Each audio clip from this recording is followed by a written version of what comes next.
Drop the tools and get on your knees now. That voice. It wasn't a question, it was a command, dry and cold, shattering the clean Montana air like a gunshot.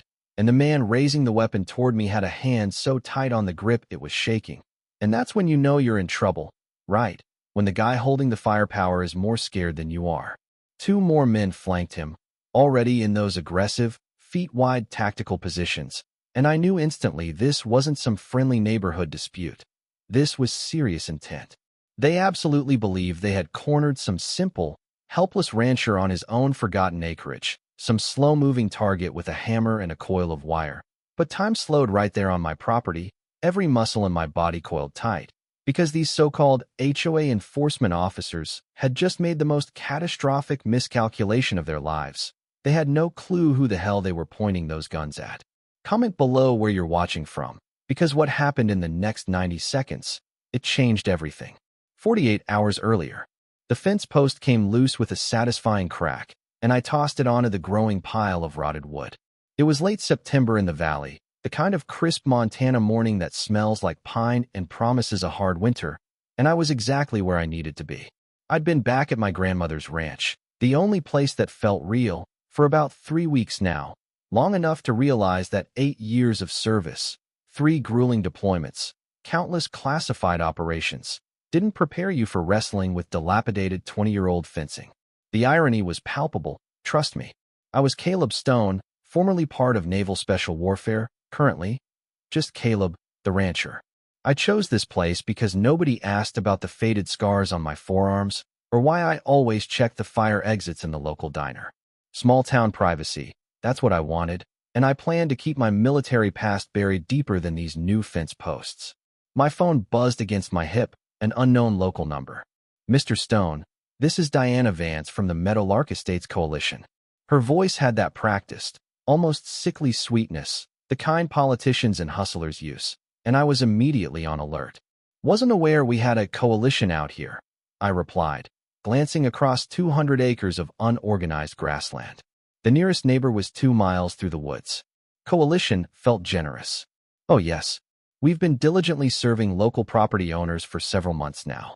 I'd love to stop by this afternoon, welcome you properly, and share some important materials about our property standards and guidelines. I figured, why not? Might as well see the enemy. 3 o'clock works. Wonderful. I'll bring the handbook. See you soon. The line died. That familiar crawling sensation, that instinct that had kept me alive in tight spots overseas, tightened between my shoulder blades. Diana Vance was selling me something, and it wasn't a welcome basket. At exactly 3, a pristine white Mercedes crunched up my gravel drive. The woman who stepped out was mid-40s, severe blonde bun, sharp black blazer. She belonged in a city boardroom, not here. Mr. Stone, such a pleasure to finally meet you. Her handshake was calculated, firm. Her eyes, though, they swept my property, noting the new gate, the barn camera, the pile of old fence wood, with military precision. She was conducting reconnaissance, and she wasn't even subtle about it. Diana Vance, Coalition Director. She handed me this enormous, heavy binder. Our community handbook. Basic guidelines to help maintain property values. This thing was thicker than most legal manuals, crammed with rules about paint colors, mandatory lawn height, structural changes. Pretty comprehensive for rural Montana, I noted. We believe in maintaining standards, Mr. Stone. A community is only as strong as its weakest link. Her tone carried a subtle, nasty edge beneath the syrup. She started toward her car, then stopped. I noticed your extensive security system. Very thorough. I should mention, though, our patrol service provides excellent coverage for the entire community. Your personal security measures might be redundant. Redundant? Ice formed in my gut. A patrol service for 200 acres of wilderness. Her car disappeared down the road, and I felt like prey that had just been marked. I flipped through the back pages of that heavy binder and found it. A small electronic tracking device, taped inside the rear cover. Amateur surveillance, but effective. I crushed it under my boot, scattering the pieces, and the fight was officially on.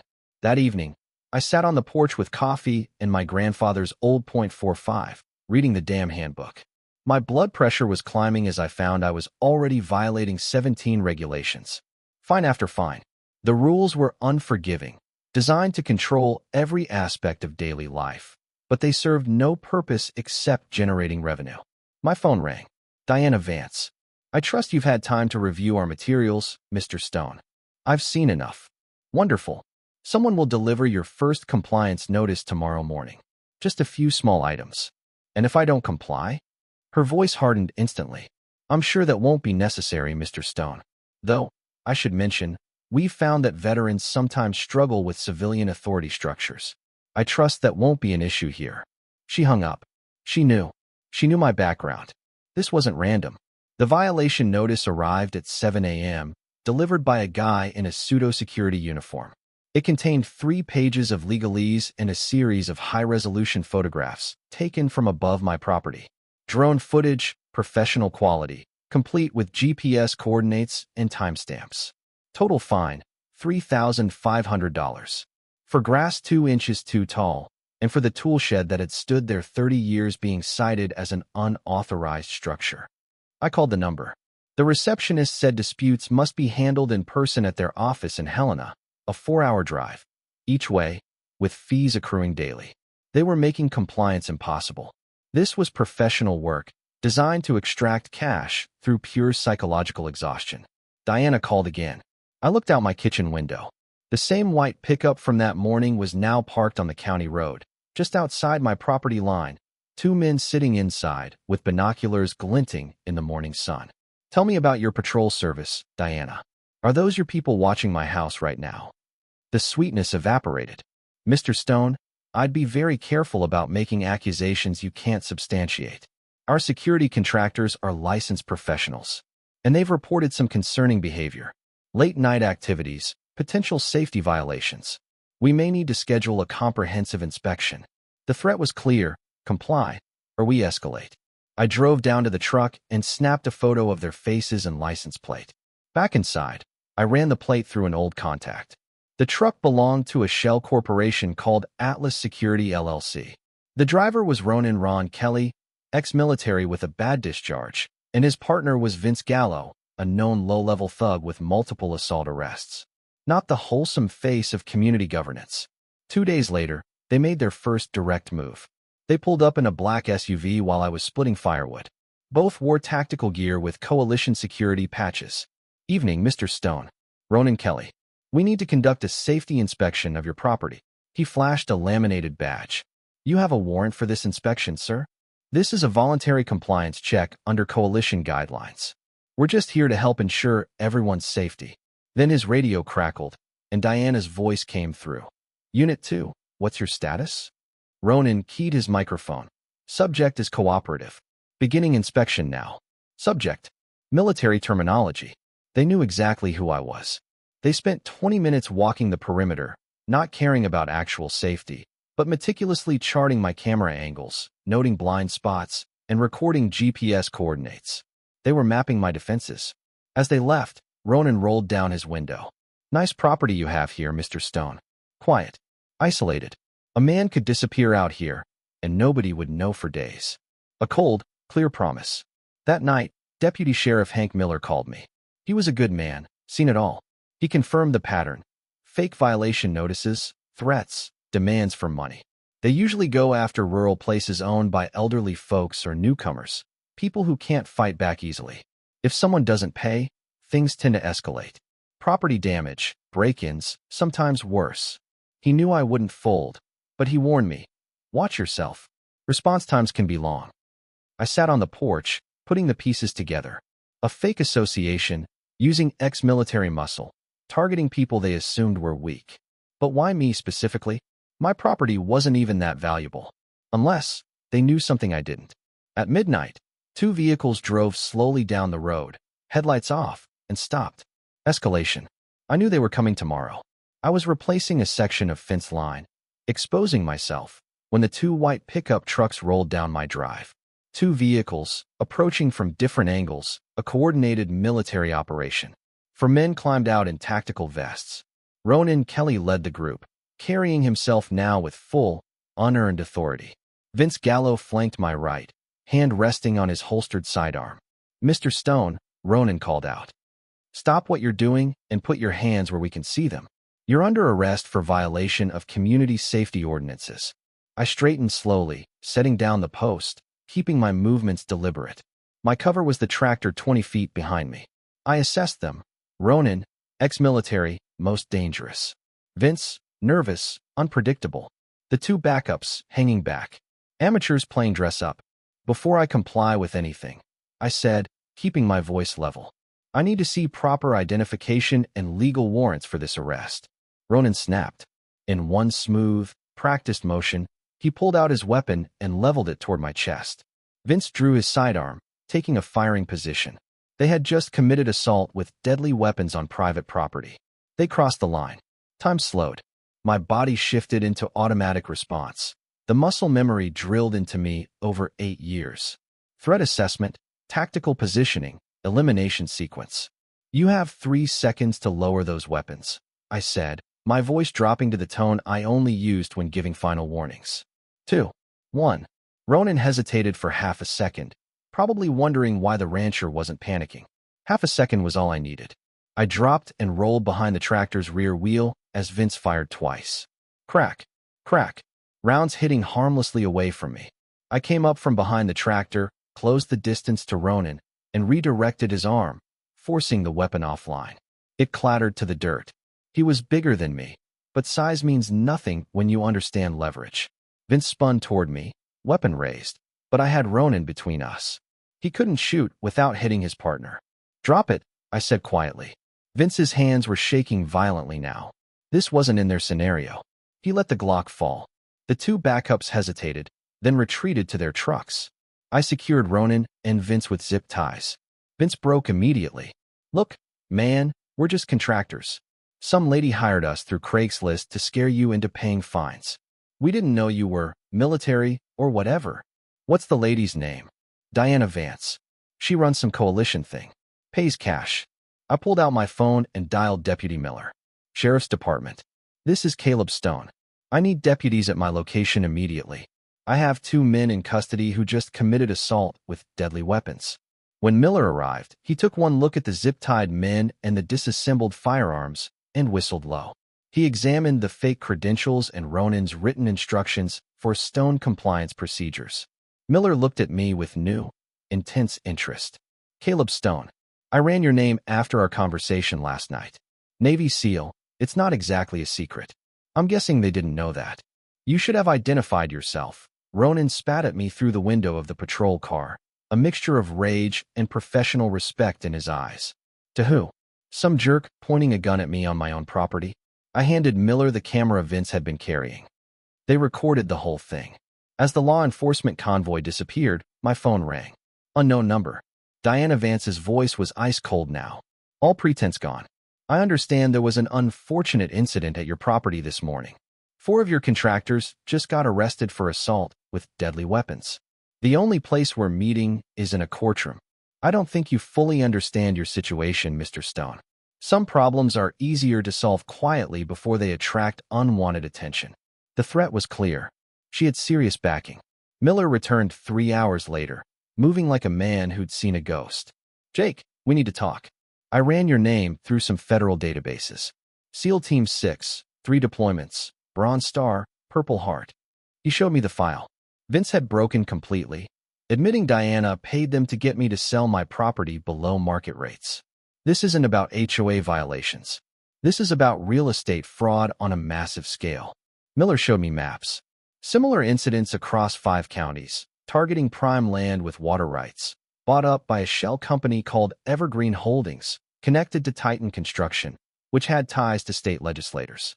The name Titan Construction triggered a memory. Eleanor Hayes. Miller's eyebrows shot up. How do you know that name? She's a developer with political connections throughout the state. And Diana Vance doesn't exist. My phone rang. Unknown number. The voice was different. Older, more sophisticated. Mr. Stone, this is Eleanor Hayes. I think it's time we had a conversation. I put the call on speaker for Miller.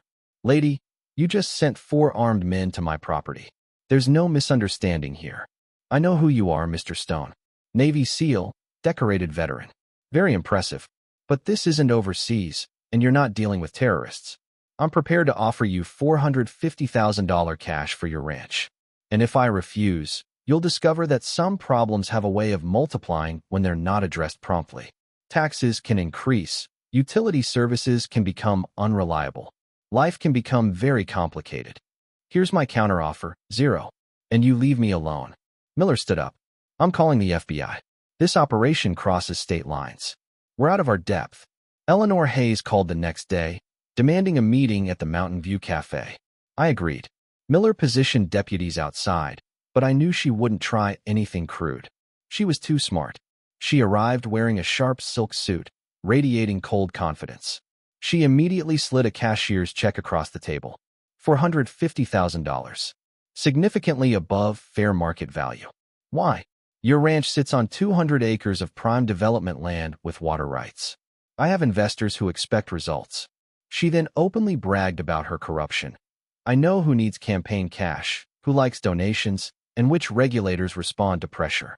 And if legal harassment doesn't work? Her tone dropped. Rural properties can be vulnerable to various misfortunes. Equipment failures, structural accidents, unexpected fires. Direct threats. Eleanor Hayes, right? Married to State Senator George Hayes, owner of Titan Construction, currently under investigation by the FBI for multi-state real estate fraud. Her confident smile faltered. I leaned forward, my voice low and hard. You made one critical mistake, Eleanor. You targeted a Navy SEAL who spent 8 years handling situations far more dangerous than this. She stood up abruptly. This conversation is over. I watched her call her team. 3 men emerged from an SUV in the parking lot, moving with genuine professional precision. Escalation. My phone buzzed. Final offer expires in 60 seconds. After that, the terms changed significantly. My phone rang. Eleanor's voice, cold steel. Now you have 1 minute to walk outside and accept my offer, or this situation becomes very unpleasant for everyone involved. Eleanor, I said, I've got some bad news for you. The FBI has been recording our entire conversation. The line went silent. Through the cafe window, I watched her face drain of color. The doors of the surveillance van parked behind the truck stop opened, and 6 federal agents in tactical gear emerged. Special Agent Marcus Reed advanced toward her SUV. Within minutes, Eleanor Hayes and her 3 professional contractors were in handcuffs. Agent Reed confirmed the recording was the final piece of evidence they needed for conspiracy charges. She confessed to everything. Systematic property theft, political corruption, witness intimidation. Your refusal to be intimidated, Mr. Stone, saved dozens of people. 6 months later, I stood in federal court watching Eleanor Hayes receive her sentence. 15 years in federal prison, complete asset forfeiture. Her empire was dismantled. I received a civil settlement check for $150,000. I looked at it and shook my head. Donated to organizations that help veterans adjust to civilian life. I didn't fight her for money. I fought her because nobody has the right to intimidate people in their own homes. My neighbor, Mrs. Davies, stopped by later with a casserole. She thanked me, telling me Eleanor's people had threatened her late husband, causing him a fatal heart attack. You prevented other families from going through what we experienced, she whispered. I had come to Montana seeking isolation, hoping to leave my military identity behind. Instead, I discovered that some battles follow you home, and sometimes you have to fight to protect the peace itself. My ranch became a place of unofficial refuge for other veterans targeted by similar scams. Agent Reed texted me a few weeks ago. New case in Idaho. Similar pattern to Hayes' operation.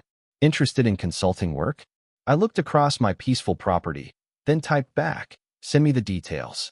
Eleanor Hayes' last mistake was thinking a quiet rancher would be easy to scare. All she really did was wake up someone who refused to be bullied and realized the skills he learned in uniform still mattered, taking down the wolves who prey on the weak. Sometimes, the only way to keep the peace is to fight for it, one fence post at a time. So what do you think? Did Caleb do the right thing by taking the fight to them? Or should he have waited for the local authorities, even if it meant risking his life? And why do you think these organized scams always seem to target the elderly and veterans? Drop your comments below. Tell me what you would have done in his shoes, and don't forget to like and subscribe.